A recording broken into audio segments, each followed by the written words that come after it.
All right. Hey guys. I am reading from the couch at my house. There's a puppy. There's Shandy. She looks like the chair. Got the big bowl behind us. But I'm gonna read you chapter 7 today. It is Good Friday. Monday you'll get your packets. I finished the novel study this morning. So there's a lot to it, but there's only like one page of a few questions, or even sometimes just one question for each chapter. So those will be in the binders when you pick them up, or we bring them to you, however we get them to you on Monday. So we're going to do chapter 7. Chapter 7 is short, and it's called Masking the Stench. Stench means what? Stink, how something smells. It smells bad. Whatever. So masking the stench, trying to cover it up. So when we have asparagus, is that how I say it? For fresh fruit and vegetables, sometimes Mrs. Tweedy and I like to spray the room to mask the stench, to cover the disgusting smell of that. So that's what that means. Now, my dog is trying to come in, so I'll show you the other one. Oh, there she is. Yes. Okay. So I'm going to read chapter 7. I'm going to give you the day off from challenges or trivia. But maybe I'll do something when I read to you on Easter. Maybe we'll do something kind of fun with that. I don't know. I'll think of something. Put an Easter egg in there somewhere or something. So we'll get started. Again, chapter 7 is called Masking the Stench. Epic fail, Arturo Zamora. The next day, I dug through my clothes for a disguise that would make me unrecognizable to Wilfredo, yet cool to Carmen. Something that made me look like a spy from a Bond film. But I didn't have a tuxedo, and the only pair of sunglasses I could find were my mom's bright orange ones. I tried looking in my dad's closet for something when Carmen knocked on the door. Desperate, I ran back to my room and grabbed some clothes out of a box full of stuff I was going to give my little cousins. As I slid on my choice of disguise, my arms felt like they were going to burst through the fabric. With no time to second guess, I threw on my sneakers, slid on the accompanying mask, and bolted to the door. When I opened it, my jaw dropped. "Hey," she said. Thank goodness I had a mask on, because I didn't want Carmen to see how red my cheeks probably were. She wore heels that made her look 5 inches taller and makeup that made her look 10 years older. Her hair was totally done up, and a pair of glasses completed her disguise. Oh, hey girl. Like I said, she looked way older than 13, and I felt like a complete idiot. "The Hulk. I like the choice," she said. "You could be like my little brother or something." Her little brother? This was a disaster. "I'll go change," I said through the mask, which made my voice sound like I had a bad case of asthma. "No, it's perfect," she said, grabbing my arm. "Come on, let's go." I really wanted to change, but Carmen insisted that it was a great choice for a costume. She said nobody would suspect a kid dressed like a superhero of snooping for information. The clack-clack of Carmen's high heels mixed with my increasingly muffled breathing as we walked down the street. It was a typical summer Miami afternoon, where the humidity punishes any and all, especially idiots who wear superhero costumes that don't fit and rubber masks that only have one small hole to breathe through. Costumes like this should be outlawed from any place where the humidity is greater than 10%. Carmen and I continued down the street in silence. It was really awkward. I lifted my mask because I couldn't bear the heat anymore. I tugged at the fake Hulk muscles, squeezing my real chest, and desperately hoped the costume would break, and we would have to go back so I could change into my regular clothes. "Wait, Put your mask back on, Carmen said. We're getting close to Wilfredo's store. I really didn't want to, but Carmen told me it was the only way we were going to find out exactly what was going on. If he recognizes you, he might not share information. I didn't think Wilfredo cared about a couple of kids checking out his store, but I went with it anyway. As soon as I put my mask back on, I felt sweat bubbles forming on my nose. A few people walked out carrying canvas bags and fancy folders. Two of them were Annabelle and George. Shh.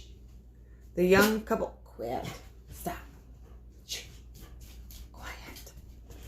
Dogs interrupt me like you guys do. Oh, yeah. Just like being at school.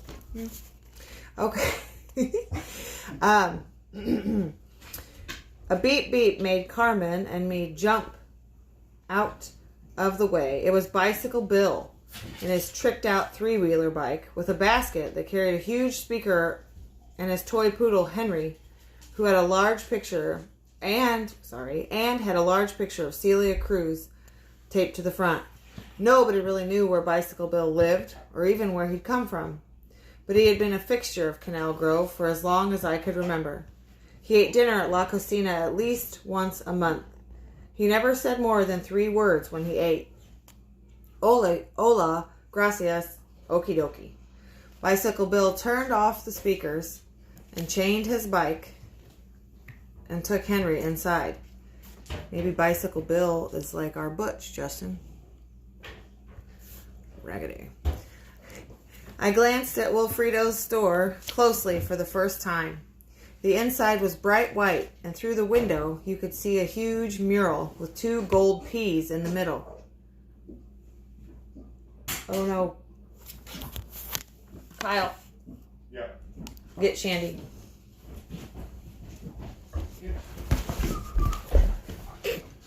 Oh. Okay. Sorry guys.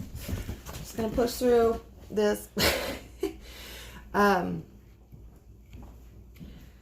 There were white leather chairs organized neatly in 2 corners of the store and a large table with several laptops for browsing. I realized that Wilfredo's store wasn't a store at all. It was an office. So my dog just threw up. So that's awesome. Oh gosh.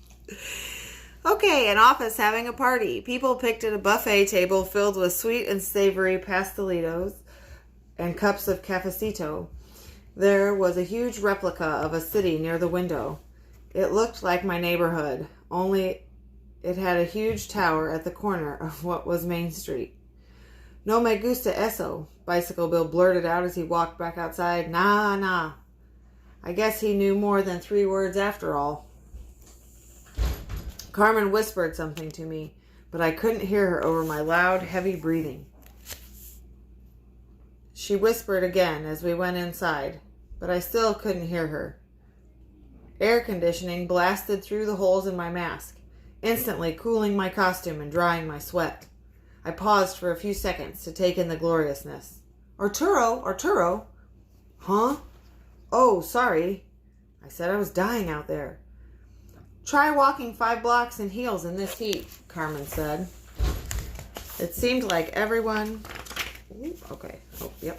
It seemed like everyone from Canal Grove had received an invitation to Wilfredo Pipo's fancy office party. My 7th grade language arts teacher, Miss Patterson, and the school librarian, Ms. Minerva, chatted excitedly by the model of the town. There was another long table across the back wall that had a few fancy glass pitchers with mint leaf stems that jutted out of the tops. This kid from my school named Eddie Strap and his parents delicately ate some of the mini quiches that were plated perfectly next to the mint juice. Eddie and I didn't hang out. He was pretty full of himself. I simply love that this building will bring a new kind of person to the neighborhood, Eddie's mom said in a way that sounded snooty. Wait, what building? Come on, Juancito, look at the pretty building. I guess Carmen wanted to find out about the building too. Who's Juancito? You are, Carmen whispered. Juancito, my younger brother. That's so weird. Just go with it. Carmen put her arm around my shoulders and spoke to me like I was 5 years old. "Isn't it interesting?" she said again, making a point to show me the tall building in the center. The mini high-rise had the same initials as this office, PP, in gold cursive on the front. I took a closer look but was distracted by the sound of clinking glass as people gathered around the model. Wilfredo Pipo emerged wearing the same white suit and hat I'd seen him in La Cocina, smiling brightly at everyone he passed. He politely made his way to the model and stopped right next to Carmen. His eyes narrowed and I could feel beads of sweat forming on my nose again. Wilfredo would bust us for sure. "Hello," he said as he patted my shoulder.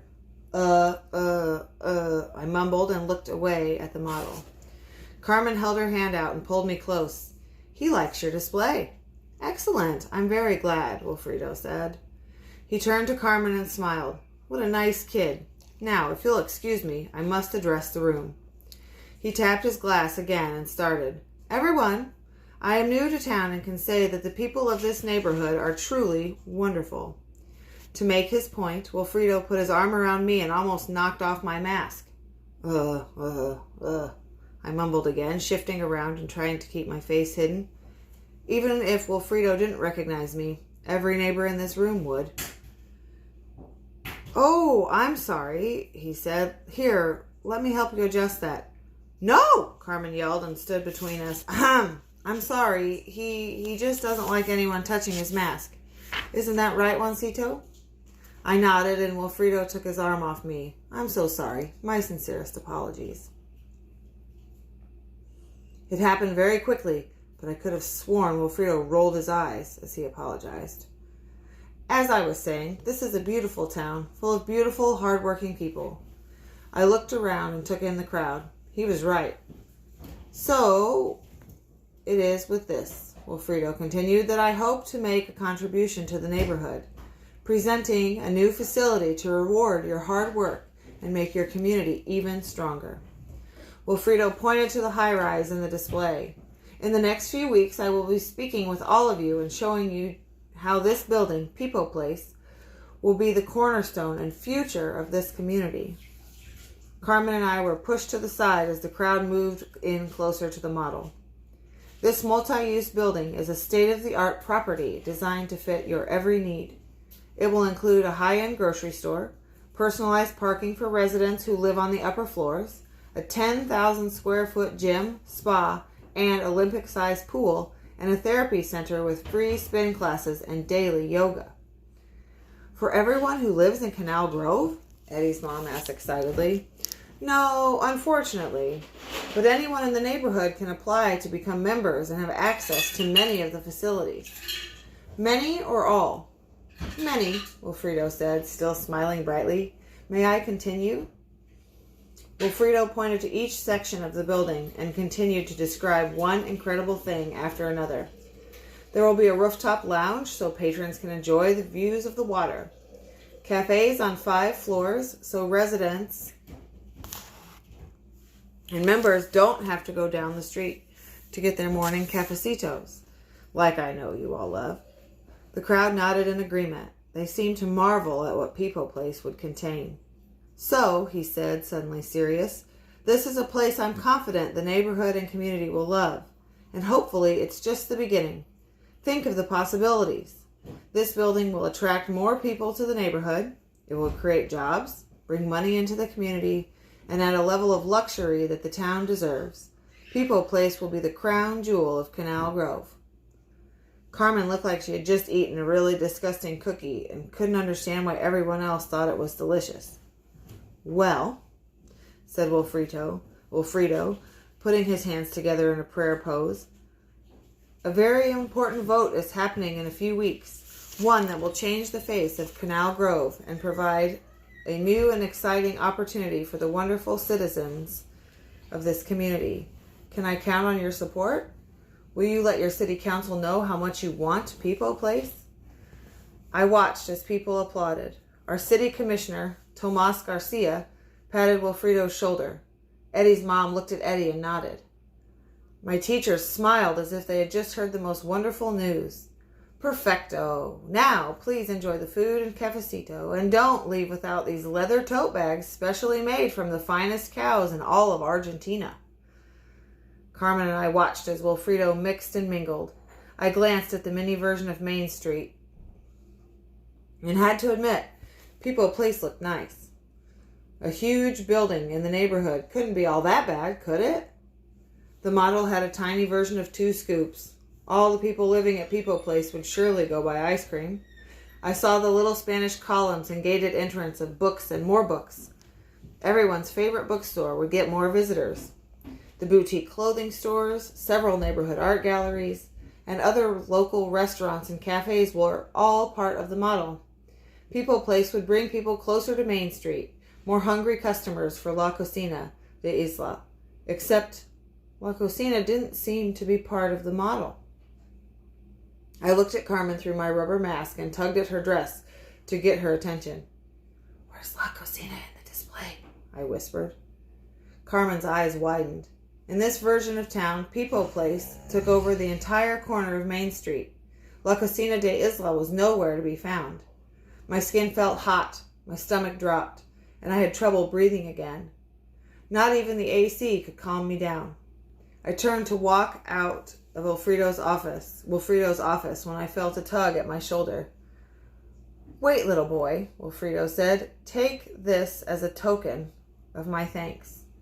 He handed Carmen and me each a fancy leather tote. Wilfredo smiled, but it didn't feel friendly this time. I didn't know why, but I was pretty sure he'd known who we were all along. "Enjoy," he said. Once we were out of his line of sight, Carmen took off her heels, and I pulled off my mask and Hulk bodysuit. We walked in silence. My tank top was completely drenched in sweat. As we got closer to home, I realized we had both put our things into Wilfredo's fancy bags. The bags were very useful, and suddenly I felt more uncomfortable than I did wearing the mask. We got home, and Uncle Frank asked Carmen to help prep dinner. She said we should meet up after to figure out what to do. A few hours later, I found Carmen in the courtyard, really fired up. See ya later.